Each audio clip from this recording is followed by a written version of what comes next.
Hello everyone, कैसे हैं आप सभी। अभी मैंने एक वीडियो बनाया था एपीएस रांची इंटरव्यू। आपके कमेंट्स मुझे मिले। Thank you for your valuable comments.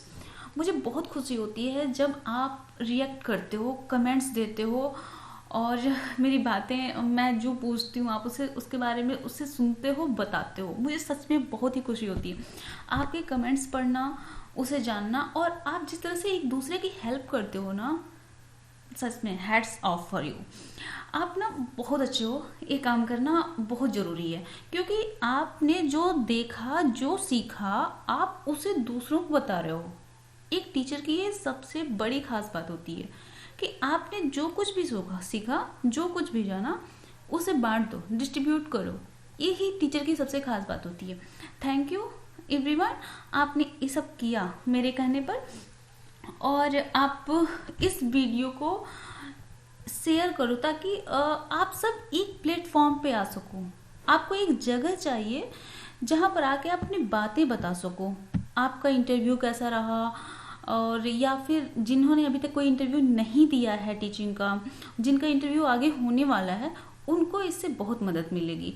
तो आप एक दूसरे की मदद करने के लिए इन वीडियोज को जो अभी रिलेटेड हैं, जैसे कि कानपुर की अभी मैं बना रही हूँ वीडियो, और इसके पहले रांची की और बैरकपुर की, तो इन वीडियोज को आप शेयर करो क्योंकि ये दोनों वीडियो एक जो भी ऐसी वीडियोज होंगी जो कहीं से एग्जाम से रिलेटेड होंगी, तो यह बाकियों को बहुत ज़्यादा हेल्पफुल होंगी, बाकियों के लोग के लिए, क्योंकि उन्हें पता चलेगा कि लैंग्वेज क्या होनी चाहिए। काफ़ी ज़्यादा आप खुद सोचो अपने बारे में, आपको बहुत सारी प्रॉब्लम्स थी ना इससे रिलेटेड कि हमें क्या जानना है, क्या जानना है। तो इस तरह से बाकी लोगों को भी ज़रूरत है इसकी। सब जानना चाहते हैं कि इंटरव्यू कैसे हो रहे हैं, उन्हें तैयारी कैसी करनी चाहिए। तो आपके कमेंट्स उन सब के लिए बहुत वैल्यूएबल हैं। तो इसलिए इसे शेयर करो ताकि वे एक प्लेटफॉर्म पे आ जाएं, एक जगह पे आएं और जान सकें हर चीज़ के बारे में, और उनका इंटरव्यू बेहतर हो सके। चलिए इसी के साथ हम शुरू करते हैं एपीएस कानपुर के इंटरव्यू के बारे में, जो हुआ था 28 जनवरी 2021 को, और साथ ही 29 को भी था वहाँ पे ना। तो दोनों दिन एपीएस में इंटरव्यू था पीआरटी का। तो हम पीआरटी के इंटरव्यू की बात करेंगे। देखिए टीजीटी का इंटरव्यू जो है उससे रिलेटेड मेरी किसी से बात नहीं हुई अभी जो ये मुझे बता सके कि क्या क्वेश्चन हुए थे, और ना ही मेरी लैंग्वेज टीचर्स मतलब कैंडिडेट से बात हुई जो ये बता सके कि लैंग्वेज में क्या क्वेश्चंस आए थे। तो अगर आप ऐसे कैंडिडेट हैं, अगर आपने टीजीटी का एग्ज़ाम दिया है कानपुर का, तो प्लीज़ मुझे बताइएगा। और अगर आपके कोई परिचित हैं तो भी आप मुझे प्लीज़ कमेंट में बताइएगा ताकि आपके बाकी फ्रेंड्स को इससे हेल्प मिल सके। ठीक है, तो चलिए हम शुरू करते हैं एपीएस कानपुर के बारे में। एपीएस कानपुर में क्या था, कैसा रहा वहाँ का इंटरव्यू। तो देखिए एपीएस कानपुर की जो सबसे खास बात रही ना वहाँ के इंटरव्यू की, एकदम प्रॉपर वे में, सब कुछ प्रॉपर वे में हुआ। जैसे जितना मुझे पता चला वहाँ के इंटरव्यू के बारे में, सबसे पहले सीपीटी, आफ्टर सीपीटी वहाँ पे फिर डॉक्यूमेंट वेरिफिकेशन के बाद डेमो क्लास, और उसके बाद फिर मतलब डेमो क्लास की बात करें तो आपने जो लेसन प्लान बनाया था, खुद से आपने जो लेसन प्लान बनाया है, आपको एक खुद से आपने जो टॉपिक चूज किया, उससे टीचिंग स्किल टेस्ट हुआ, और उसके बाद इंटरव्यू। तो ये चारों ही जो इन्होंने बताया था कि 4 पार्ट होंगे, उन सभी का इन्होंने चारों स्टेज पर इन्होंने वर्क वहाँ पे कराया था। अब हम बात कर लेते हैं सीपीटी की। तो सीपीटी में यहाँ पर सिस्टम बेस्ड वर्क था, मतलब सिस्टम पे काम करने को दिया गया। एक्सेल वर्क भी था, साथ ही पावर पॉइंट भी था। वर्ड पे कोई काम नहीं था, फोल्डर बनाना था। और अगर हम दोनों शिफ्ट की बात करें तो एक शिफ्ट में एक्सेल पे जो नंबर्स थे, ठीक है, रिकॉर्ड जो बच्चों ने कुछ नंबर्स गेन किए थे उनके सब्जेक्ट में, जो स्कोर कार्ड थे, वह उस स्कोर को ऐड करना था, ठीक है, सम करना था। और दूसरे शिफ्ट की बात करूं, अब 21 शिफ्ट का है, मैं इसको एग्जैक्ट नहीं बता पाऊंगी। एक शिफ्ट में एवरेज वर्क था, मतलब एक्सेल पर एवरेज काउंट करना था। ठीक, तो यह 2 वर्क थे और इनको सेव करना था एज ए फोल्डर में सेव करना था। ऑन द डेस्कटॉप, ठीक है।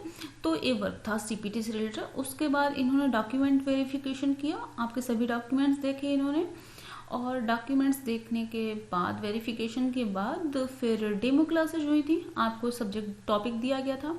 और कुछ ऐसे भी कैंडिडेट थे जिनका डेमो क्लास वहाँ पे नहीं हुआ, तो इंटरव्यू के टाइम पे उनको टॉपिक दे दिया गया कि आप यहाँ पर अपने मन से कुछ भी बताओ, ठीक है।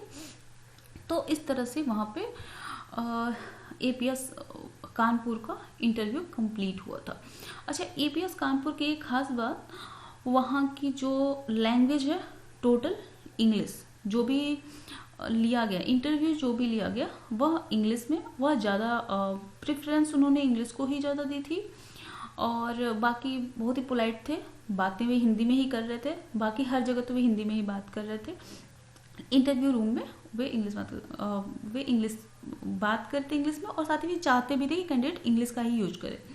और अगर हम बात करें सीपीटी के वर्क से लेकर वहाँ तक के पूरे अगर रास्ते का जो ये सफ़र था, तो इंटरव्यू पैनल में 9% के बारे में लोग बता रहे हैं, कुछ ने बताया कि 9, कुछ ने बताया 10, तो इतने पर्सन थे वहाँ पर इंटरव्यू पैनल में। और सीपीटी में अपना सिस्टम दे दिया गया था, आपको खुद ही उस पर वर्क करना था, सेव कर लेना था। और उसके बाद वे काफ़ी टाइम भी दे रहे थे, 30 मिनट का टाइम दे रहे थे, जबकि ये वर्क मोर देन 15 मिनट्स का ही वर्क था, इससे ज़्यादा का वर्क नहीं था, लेकिन वे फिर भी 30 मिनट का टाइम दे रहे थे। और उसके बाद अगर कुछ ने भी बताया कि अगर किसी को कोई प्रॉब्लम हो रही थी वहाँ पे, तो वे आके उसकी हेल्प भी कर रहे थे। तो सीपीटी में तो डरने की ज़रूरत नहीं है। अगर ऐसा कुछ हो रहा है नेक्स्ट इंटरव्यू में आपके साथ कि सिस्टम में कोई प्रॉब्लम आ जाए, जैसे कि अगर कई बार ऐसा कुछ सिस्टम में ऐसा भी हुआ था कि जो शिफ्ट की जो है काम नहीं कर रही थी, तो या फिर जो कैप्स लॉक है वो काम नहीं कर रहा था, जो स्मॉल लेटर नहीं लिख पा रहे थे, सिर्फ कैपिटल लेटर ही लिख पा रहे थे। तो आप ऐसे प्रॉब्लम्स अगर फिर से क्रिएट होती हैं किसी इंटरव्यू में, तो आप टीचर से बोल सकते हो, वे आपकी हेल्प कर देंगे, ठीक है।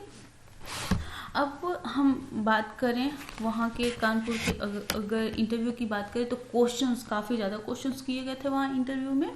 और उनका एक जगह से मुझे ये भी पता चला, किसी ने काफ़ी पहले अगर उसने स्टडी कंप्लीट की थी अपनी, जैसे ग्रेजुएशन का काफ़ी पहले हो गया था और बीच में उसने काफ़ी गैप लिया, उसके बाद उसने बीएड किया, और फिर बीएड करने के बाद उसने टेट वगैरह क्वालिफाई किया, सीटेट क्वालिफाई किया। और तो उससे एक क्वेश्चन था कि आपने आफ्टर 10 ईयर्स, आपने 9 to 10 ईयर्स उनके हो गए थे, तो उनसे क्वेश्चन किया गया कि आपने इतना लॉन्ग टाइम क्यों लिया।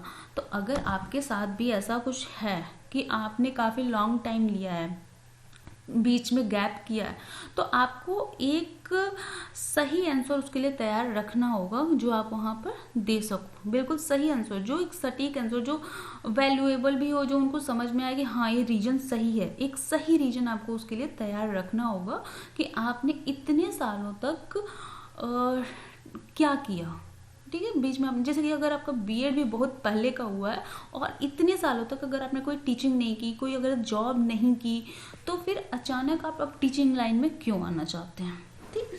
तो यह क्वेश्चन उनका हो सकता है आपसे, ठीक। ऐसे ही एक जुड़ा हुआ और क्वेश्चन है, जो फ्रेशर्स हैं जिन्होंने जैसे कि 2020 में या 2019 में कंप्लीट किया है बीएड या डीएलएड कंप्लीट किया है, उसके बाद वे टेट और सीटेट का दिया है, उन्होंने क्वालिफाई कर लिया।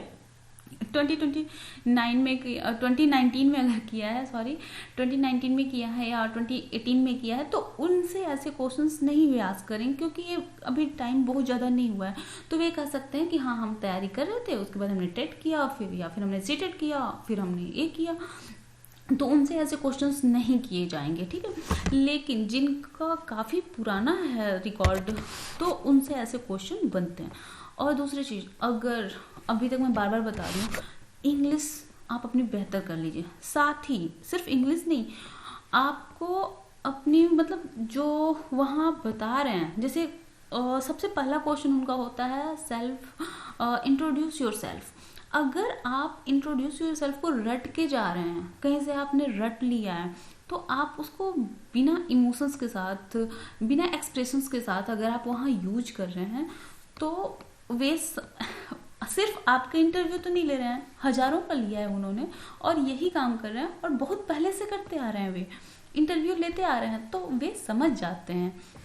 तो एक्सप्रेशंस जो आप बोल रहे हैं, जो भी आप बता रहे हैं अपने बारे में, तो उस समय उसके अनुसार अपने एक्सप्रेशंस भी रखिए। अब जैसे कि आप मान लो गब्बर ने पूछा कितने आदमी थे, ठीक है, अगर वहाँ एक्सप्रेशंस नहीं होते गब्बर की बातों में, तो क्या आप शोले मूवी को याद रखते? आपको कोई मूवी क्यों अच्छी लगती है? क्योंकि आपको उसके एक्सप्रेशंस अच्छे लगते हैं। जो भी एक्टिंग होती है तो वह आपके चेहरे पर भी दिखनी चाहिए, वह एक्सप्रेशंस दिखने चाहिए। एकदम सपाट सा चेहरा लेकर बिना बिना किसी एक्सप्रेशंस के अगर आप कोई बात बता रहे हैं तो उसका इफेक्ट नहीं पड़ता है। तो वहाँ पर आप खुश रहिए, स्माइल आपके चेहरे पे होनी चाहिए, कॉन्फिडेंस होना चाहिए। और देखो काफ़ी लोगों ने ये भी कहा कि मैम हम हिंदी में भी बोल सकते हैं, कॉन्फिडेंस इज मस्ट। तो देखो भाई, कॉन्फिडेंस भी तभी आता है जब आपको नॉलेज होती है। बिना नॉलेज के कॉन्फिडेंस कहाँ से दिखाओगे? Maybe they ask what is the difference between learning objectives and learning output.